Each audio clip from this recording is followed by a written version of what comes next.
जब वंदना को विनीता और शोभा की असलियत पता चलती तो वंदना विनीता से कहती, आप दोनों का यह सच में गोपाल जी को जरूर बताऊंगी। गोपाल जी तो आपको अपनी माँ समझते हैं, लेकिन आप तो इंसान कहलाने लायक भी नहीं।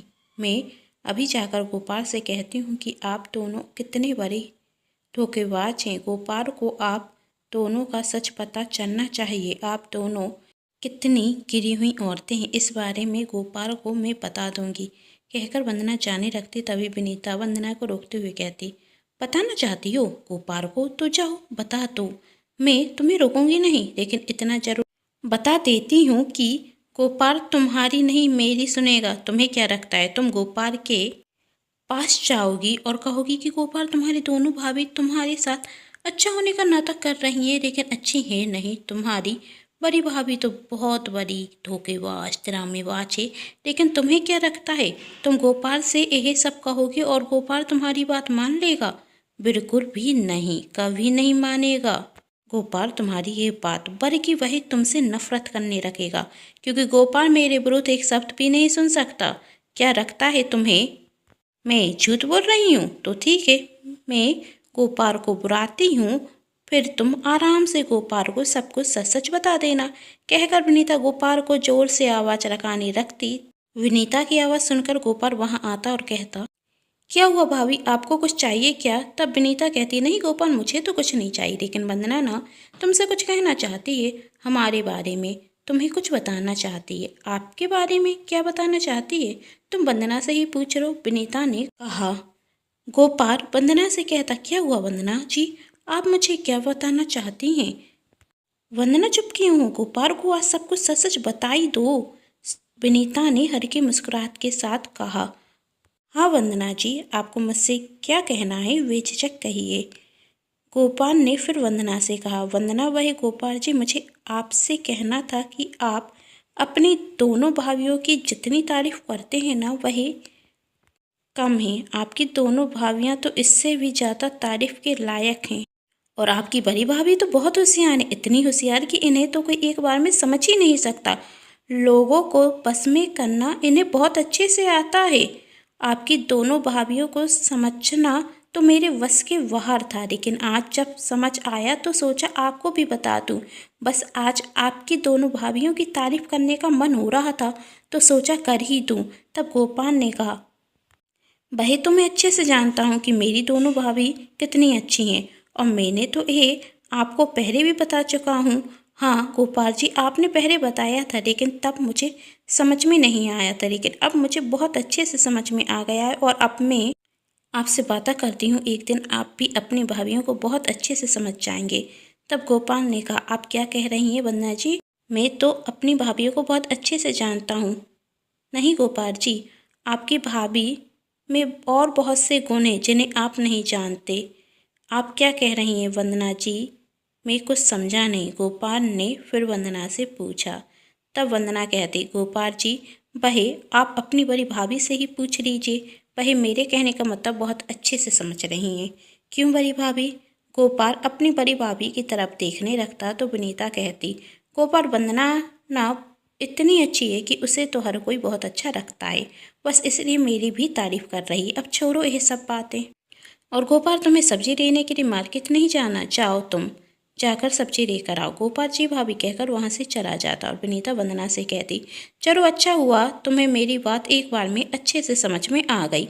इसी तरह मेरी तारीफ करोगी तो इस घर में खुशी से रहोगी, वरना मैं तुम्हारा जीना भी दुष्कर कर दूंगी। इस घर में रहना है तो जो मैं कहती हूँ वही करो, और अभी जाकर मेरे कमरे की सफाई करो। 2 घंटे के अंदर मुझे अपना कमरा साफ चाहिए, फिर तुम्हें खाने की भी तो तैयारी करनी है। चलो शोभा, जब तक वंदना मेरे कमरे की सफाई करती है तब तक हम दोनों शतरंज खेलते हैं। ठीक है भाभी, कहकर शोभा और विनीता शोभा के कमरे में जाने लगते। तभी वंदना झाड़ू उठाकर विनीता को देते हुए कहती, आपका कमरा उस तरफ है और अपने कमरे की साफ सफाई आप खुद कीजिएगा, और इस गलत फहमी में बिल्कुल मत रहना कि मैं वही करूंगी जो आप कहेंगी। मैं आपकी नौकरानी नहीं हूँ कि आपकी उंगलियों पर नाचूं। एक बात कान खोलकर आप भी मेरी सुन लीजिए, आज से आपको इस घर में वही सब काम करने होंगे जो मैं करती हूँ, साफ सफाई, खाना बनाना, वही सब काम जो अभी तक आप गोपाल से कराती आई हैं। समझ गई ना? नहीं समझी तो जल्दी समझ जाइए और लीजिए झाड़ू और अपने कमरे की साफ सफाई कीजिए, जब तक मैं अपने कमरे में आराम करती हूँ। और हाँ, मैं बहुत जल्द गोपाल जी की आंखों से वह पत्ती भी उतार दूंगी जो उन्होंने आप दोनों की अच्छाई की चरा कर रखी है, कहकर वंदना वहाँ से चली जाती। तब शोभा विनीता से कहती, भाभी यह तो कुछ चाहता ही बोल रही है, इसका कुछ करना होगा वरना हमारे साथ अच्छा नहीं होगा। विनीता ने कहा, तुम चिंता मत करो शोभा, इसकी अकड़ तो मैं बहुत जल्द तोड़ दूंगी। एक दिन विनीता वंदना से कहती है, आज मेरी कुछ सहेलियां घर पर आ रही हैं तो उनके लिए चाय नाश्ता बना देना, और हाँ, नाश्ता ऐसा बनाना कि सब तारीफ करें। तब वंदना ने विनीता से कहा, आपसे मैं पहले भी कह चुकी हूँ और अब भी कह रही हूँ, अपने काम करने की आदत डाल लीजिए। और आपको अपनी सहेलियों को घर पर बुलाने का शौक है तो नाश्ता भी खुद बना लीजिएगा। मुझे मार्केट में कोई काम है, मैं जा रही हूँ, कहकर वंदना अपना बैग उठाकर जाने लगती। तभी विनीता वंदना से कहती, आजकल तुम कुछ ज़्यादा ही बोलने लगी हो।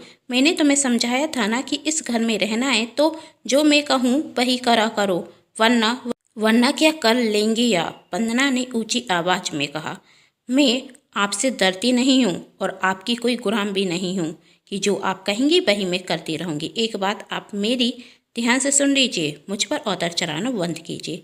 तभी शोभा ने कहा, वंदना तुम किस तरीके से भाभी से बात कर रही हो, जरा रोको का तो ख्याल करो, कोई सुनेगा तो क्या कहेगा। तब वंदना कहती, आपको कब से रोको की चिंता होने लगी, यदि रोको की चिंता होती तो गोपाल जी के साथ ऐसा व्यवहार तो ना करती। तभी विनीता ने हाथ जोड़ते हुए कहा, यह क्या कह रही हो तुम, मैंने तो गोपाल को हमेशा अपने बेटे जैसा समझा और तुम मुझ पर इतना बड़ा आरोप लगा रही हो। मैं तुम्हारे पैर पड़ती हूँ, लेकिन कभी गोपाल और मेरे बीच दरार डालने की कोशिश मत करना।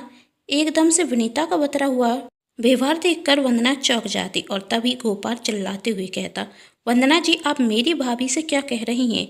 तब वंदना समझ जाती। गोपाल को देखकर विनीता ने अपना रंग बदल लिया। तब वंदना ने कहा, गोपाल जी आप नहीं जानते, आपकी दोनों भाभियों को यह दोनों अच्छे होने का नाटक कर रही हैं। आपकी बड़ी भाभी हमेशा आपसे बेटा बेटा कहती रहती हैं, पर यह तो आपको अपना बेटा तो छोड़िए नौकर समझती हैं। आपको इन्होंने पढ़ने नहीं दिया और आज भी आपको नौकरी करने नहीं देती।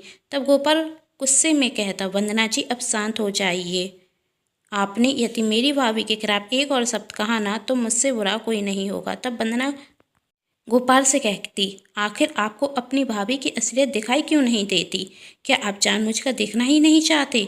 तभी विनीता रोते हुए कहती, वंदना तुम्हें आखिर मुझसे क्या परेशानी है, तुम्हें घर में कोई काम नहीं करना तो मत करो, आराम से रहो, लेकिन मेरे और गोपाल के बीच दरार डालने की कोशिश तो मत करो। मैंने तो तुमसे सिर्फ इतना कहा था कि नाश्ता बना दो, यदि तुम्हें घर के काम करना पसंद नहीं तो मत किया करो, लेकिन तुम यह क्या कर रही हो। मैंने तो तुम्हें हमेशा अपनी छोटी बहन समझा और तुम तो मुझसे दुश्मनों से भी बेकार व्यवहार कर रही हो, मुझे मेरे ही परिवार के सामने नीचा दिखाना चाहती हो। तब वंदना ने कहा, वश कीजिए भाभी, आप कितना और नाटक करेंगी। तब गोपाल वंदना से कहता, वंदना वश तुम करो, यदि तुमने एक और शब्द बोला तो अच्छा नहीं होगा। तभी शोभा ने कहा, वश वंदना बहुत बोल चुकी हो तुम, अब मैं ना भाभी के खिलाफ एक शब्द भी नहीं सुनूंगी और भाभी से माफ़ी मांग कर इस बात को अभी के अभी ख़त्म करो।